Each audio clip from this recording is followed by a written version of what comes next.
عبد الله بن عمرو بن العاص ayaa wuxuu leeyahay aabahay ayaa gabadh Quraysh ay guuriyay oo reer fiican ka dhalatay Abdullaahina wuxuu ka mid ahaa nimanka dhalinyarada ah ee markaasi aad ka u cibaadeysta saxaabada dhalinyarada cibaadada badan lagu jiray aabihii baa u guuriyay markaa inan Qurayshiyada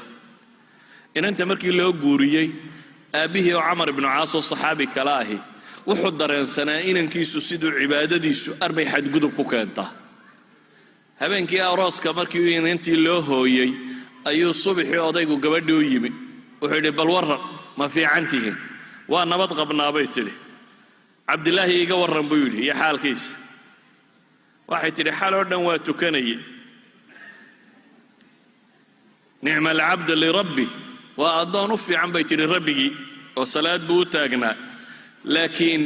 furaashkana ma yaqaano taftaydana